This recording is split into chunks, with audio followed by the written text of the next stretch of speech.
This is the TECNO Camon 19 Pro 5G, and from the name you already know it's a 5G smartphone. Just like the Camon 19 Pro, the Camon 19 Pro 5G comes with 8GB of RAM that can be expanded to 13GB of RAM. It too has a 6.8-inch Full HD panel with a 120Hz refresh rate, a 64MP main camera, and a 5000 mAh battery. The TECNO Camon 19 Pro and 19 Pro 5G look similar outside, but the inside is different. Powering the TECNO Camon 19 Pro 5G is the Mediatek Dimensity 810 chipset, a 6nm processor, and in this video I'm going to share with you what I think about it. Now, the TECNO Camon 19 Pro 5G comes in two colors, Echo Black and Cedar Green. It comes with a TPU case, a 33W fast charger, earpiece, USB Type-C cable, and a SIM ejector tool. Now, the rear of this smartphone is made from plastic that shines. The plastic is resistant to fingerprint and smudges. The shiny frame is made from plastic, and as you can see, it does attract fingerprints. Now, moving to the front, it's made from glass as well, and it doesn't have Corning Gorilla Glass protection. For the IP rating, it doesn't have one, but I submerged this smartphone in water for 1 minute, and if you want to know what happened, well, you can follow me on TikTok and Instagram where that video is available. Now, for the external features, it has a microphone at the top. On the left side, it has a dual 5G SIM and memory card slot. At the bottom, it has a 3.5mm audio jack, the main microphone, a USB Type-C port, and a mono speaker. Why? On the right side are the volume and power buttons. The power button is also the fingerprint scanner, and yes, it unlocks the smartphone instantly, but the animation slows it down a bit. Now, moving to the rear, it has a 64MP main camera, a 2MP macro camera, and a 2MP depth camera. By the side of the cameras is an LED flashlight. Now, moving to the front, it comes with a 16MP front-facing camera and no flash LED lights. Now, the TECNO Camon 19 Pro 5G comes with a 6.8-inch IPS LCD panel with a resolution of 1080 by 2460 pixels. It has a refresh rate of 120Hz, and when I measured the brightness, I got a reading of 413 nits. What that means is using the smartphone outdoors under direct sunlight will be a bit tricky. One thing I like about the display is the thin bezels. The bezels are so thin that the ear slit is located on the top of the smartphone. So what do I think about the display of this smartphone? Well, it's actually good, one of the best IPS LCD panel I have ever seen, but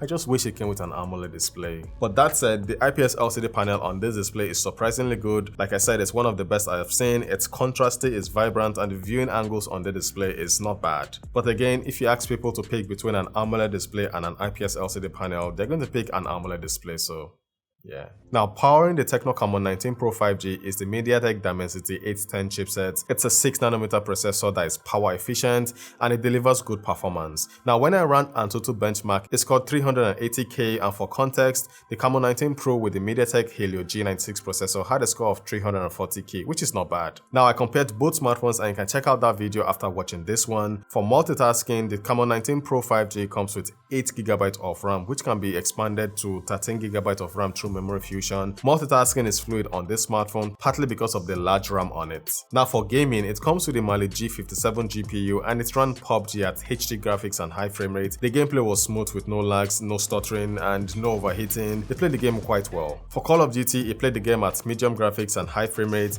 The gameplay was also smooth and I had no issues with it. Genshin Impact is also playable on this smartphone and it ran the game on low graphics settings. Now, as a gaming smartphone, looking at the graphics settings and the lack of dual stereo speakers, well, the TECNO Camon 19 Pro 5G is average. For the Android operating system, it's running Android 12 with iOS version 8.6. As for the ads, well, I did get notifications from programs like Phoenix Browser and more, and you can always disable and uninstall those apps if you don't want to get disturbed by them. Now, moving to the camera, the TECNO Camon 19 Pro 5G comes with a 16MP front-facing camera. In this picture, I was facing a window indoors, and as you can see, it's making my skin tone look reddish. I mean, the quality of the picture doesn't look bad, but it looks too warm. Outdoor pictures, on the other hand, looks very good and it does a good job with the skin tone. HDR works well with this smartphone and I'm loving the skin tone it produces outdoors. Portrait pictures look good with nice separation. So what's up, guys? So here's a video from the front-facing camera of the TECNO Camon 19 Pro 5G. It can shoot in 2K 30 frames per second. And what do you guys think about the video and audio quality coming out from the 16MP front-facing camera of the TECNO Camon 19 Pro 5G? Now, the front-facing camera has this bokeh mode where it blurs out the background and just leaves my face in focus. And in this mode, it can only shoot in 720p 30 frames per second. So is this something you're going to use? Hello, Brownie. Is something you're going to use? Let me know in the comment section below. Now moving to the rear cameras, it comes with a 64 megapixel main camera, a 2 megapixel depth camera, and a 2 megapixel macro camera. I really like the 64 megapixel main camera. It takes very good pictures. Portrait shots looks very nice. The colors are very natural and pleasing. HDR works well. It also has the sky shop feature where you can change the look of the sky. And guys, this is the first time I'm seeing this on the default camera of a smartphone. The 2 megapixel macro camera, well, it's just there to be honest. And night photos on this camera actually look good. What's up guys, so here's a video from the rear camera of the TECNO Camon 19 Pro 5G. It can shoot in 2K 30 frames per second, and that's the highest resolution. So what do you guys think about the video and audio quality coming up from TECNO Camon 19 Pro 5G? Yeah. Now this smartphone has the video bokeh mode where it blurs out the background and just leave my face in focus. And in this mode, it can only shoot in 720p 30 frames per second. So what do you guys think about the quality? Is it something you're going to use? Let me know in the comment section below. Now, powering the TECNO Camon 19 Pro 5G is a 5000 mAh battery.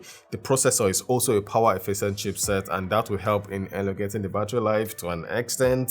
For my usage, it held up fine, and I didn't need to charge this smartphone till I got home. Now for the charging time, it took 1 hour 12 minutes to charge up this smartphone from 0 to 100% using the 33 watts fast charger, and that's alright. Now for the price, the TECNO Camon 19 Pro 5G goes for 198,000 naira or $330 for the 8GB RAM, 256GB internal storage option. For the pros, this smartphone is a 5G smartphone, which is useless right now because we don't have 5G here in Nigeria, but when it comes, hey, this smartphone will be able to utilize that network band. The Mediatek Dimensity 810 processor is fast. It has 8GB of RAM that can be expanded to 13GB of RAM through memory fusion. It has a 5000 mAh battery, which is sufficient. Now for the cons, the panel, the IPS LCD panel. Most people will prefer an AMOLED panel. The price of this smartphone is a little bit on the high side, and that's because it's a 5G smartphone. 5G smartphones are more expensive. It doesn't have dual stereo speakers, and that's a bummer, and the front-facing camera won't blow you away. Now you can watch me compare the TECNO Camon 19 Pro and the 19 Pro 5G over here, and if you want to know more about the TECNO Camon 19 Pro, you can watch this video over here.